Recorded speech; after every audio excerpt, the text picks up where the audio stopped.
Hey everyone, it's been a little while. I skipped last week, sorry about that.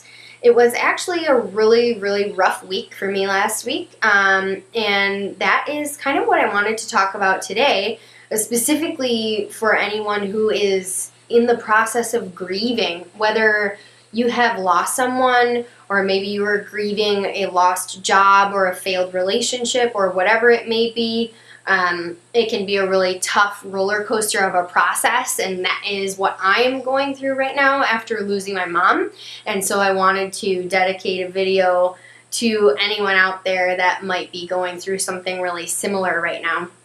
So I find that a lot of times we talk about the stages of grief, and in my experience, it's very misleading because the emotions that go along with grief don't necessarily happen in this neat and tidy succession that you read about. I mean, for me, it's been very day to day. I could feel great one day. I could be reliving happy memories and just kind of keeping on and doing really well.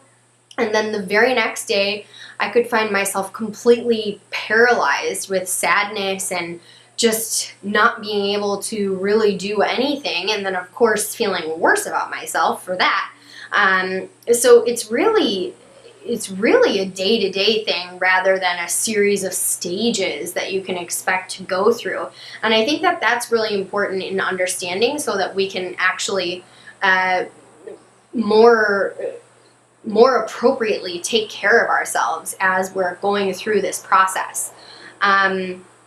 And for me, another one of the most frustrating things about grief has actually been other people and sort of what you expect from other people and what you actually get.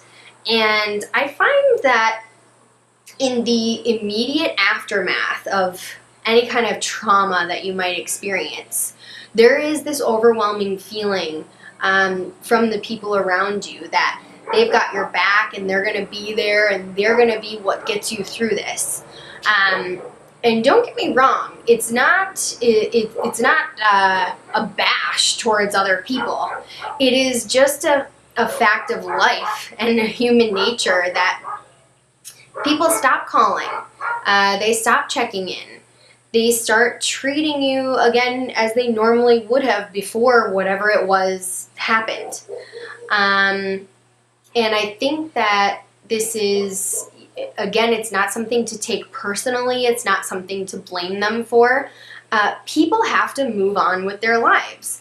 We can't just stop every time something terrible happens, obviously. Otherwise, we would all be stopped all the time because shit happens all the time. So it's not something that I think people do because they don't care. I don't think that they do it because they are intentionally trying to hurt your feelings. Not even necessarily doing it consciously and thinking that, for example, well, I should just treat her normally because I don't want to bring it up because I don't want to kind of rock the boat. I just think that we live in a go society, and we all only have a certain amount of energy, and there's only a certain amount of time in the day, and at a certain point, everyone has to move on. But for you, for the one who's grieving, this is not something that has a beginning, a middle, and an end. This is now a part of your life that you have to figure out how to cope with. And so it's more about not figuring out how to move on, but how to make the space in your life for feelings of acceptance and adjustment and finding happiness with your new normal and trying to mitigate some of those feelings of sadness and anger and why me. So last week I mentioned I had a really rough week. I went for my normal Wednesday workout and I had to stop halfway through, which is something that never happens to me. I had to go outside. I thought I was going to pass out or throw up, and of course everyone's asking me, did you eat? What did you eat today? It's the normal reaction. And I had eaten totally normal, what I know is that my body was telling me to slow down. So what I've learned in this process is because of the way our lives all are sort of in this continuous motion, if you are in the process of grieving something, you've really got to get yourself in a space where you can trust yourself to do what you need to do to make yourself feel better, regardless of whether or not it makes sense to other people. And just going a little bit back to that subject, in terms of other people, of course, hopefully we all have at least a couple people who really are there for the long haul, and they're going to be constantly checking in on you and trying to do things that will make you feel better. But the reality of the situation is when you're going through something where you don't even necessarily know what you need, you can't really expect other people to know it either. And I know for me, the challenge in slowing down and taking care of myself is kind of getting caught up in this notion that, well, everyone else seems to be moving on, so I should be too, and I just need to keep going.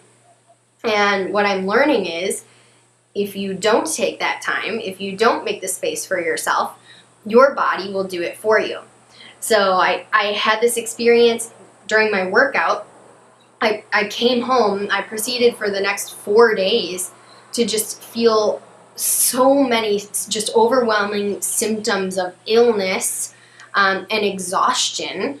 I really wasn't able to do much of anything other than sleep or just kind of stare blankly into space. I got pretty much nothing accomplished work-wise. And all that I seemed to be able to muster the energy to do was read. It was really ironic that I had 2 books on my Kindle that had been sitting on there for like 6 months that I hadn't read. And so I started reading them last week. And one is called The Body Keeps the Score. And this is where it gets really, really interesting, because I had just had this experience of basically my body just saying, nope, you're stopping. You're taking a break.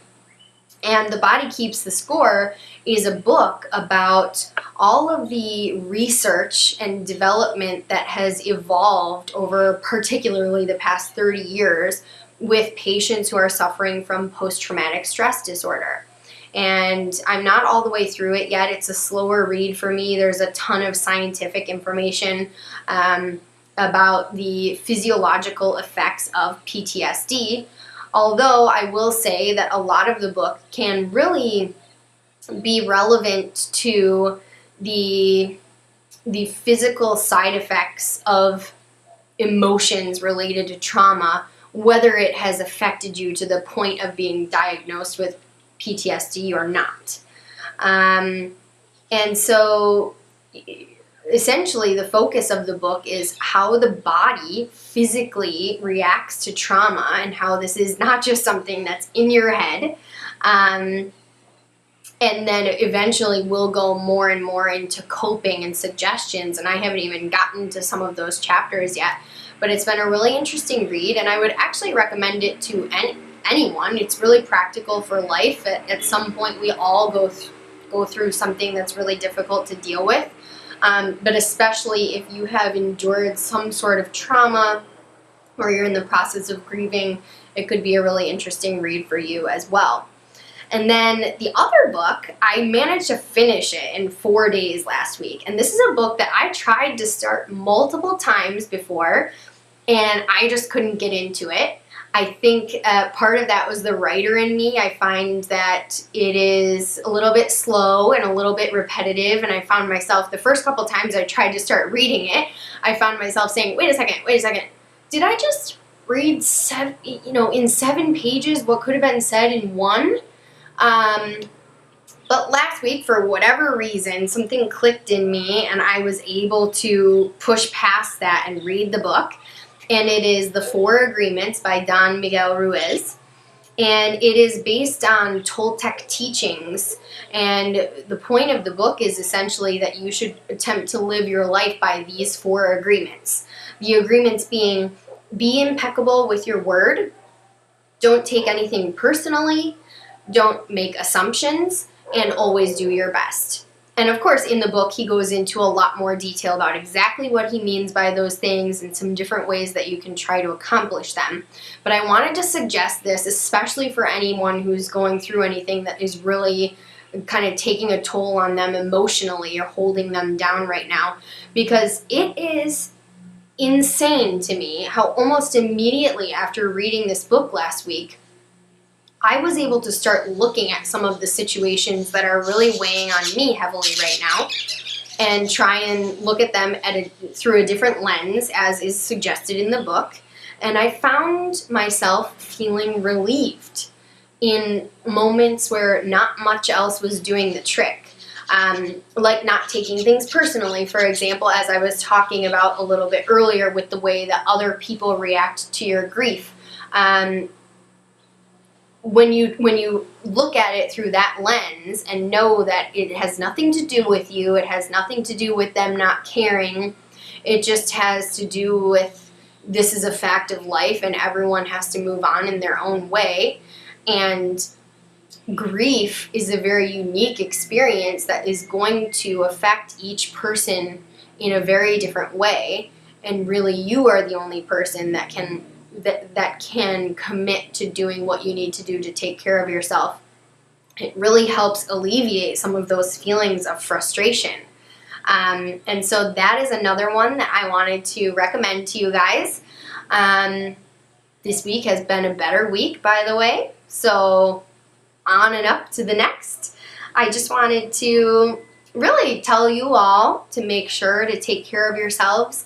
And if you feel like doing some reading and maybe you'll take away some of the same sort of learnings and inspirations that I have included links to both of those books in the description below in case you want to check them out. So take care of yourselves, and I will talk to you next time.